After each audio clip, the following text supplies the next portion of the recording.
நம்முடைய ஆளுநர் 3 வருஷமா செஞ்சு ஹேண்ட்ரிக் அடிச்சிருக்காரு. நீங்க வீட்ல இருந்து லீவ் லெட்டர் எழுதி அனுப்புங்க. எங்க முதலமைச்சர் சரி போனா போது வீட்லயே இருன்னு சொல்லி விட்டுருவாரு. அதனால நீங்க எதுக்கு அங்கிருந்து வந்து அப்புறம் பாதியில ஓடுறது?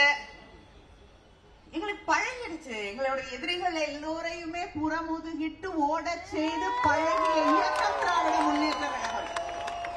அதனால தலைவர் அவர்களின் வழியிலே வந்திருக்கக்கூடிய முத்துவேல் கருணாநிதி ஸ்டாலின் உன்னை ஒவ்வொரு முறை நீயா ஏப்பா வந்து நீங்களா வந்து அசிங்கப்பட்டு அவமானப்பட்டு புறமுதுகிட்டு அவர் எழுந்து நின்னாலே பயந்து ஓடுறீங்கல்ல,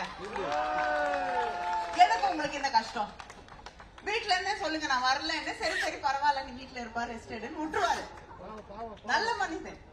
அதனால எல்லாருக்கும் அன்போடு அக்கறையோடு இருக்கக்கூடிய எங்களுடைய முதலமைச்சர் உங்களையும் வீட்டுல இருந்து ரெஸ்ட் எடுங்கன்னு விட்டுருவார். நீங்க வராதீங்க, தயவு செய்து வந்து அசிங்கப்படாதீங்க. எனக்கே பாவமா இருக்கு. சரியா? நான் கேட்கிறேன், உங்களுக்கு தமிழ்நாட்டை பத்தி ஒண்ணுமே தெரியாம தமிழ்நாட்டுக்கு வந்திருக்கீங்களா? சட்டமன்றத்திலே இதுதான் நாங்கள் கடைபிடித்திருக்கக்கூடிய பாரம்பரியம், கலாச்சாரம், பண்பாடு, வழிமுறை, இதுதான் எங்களுடைய சட்டம்.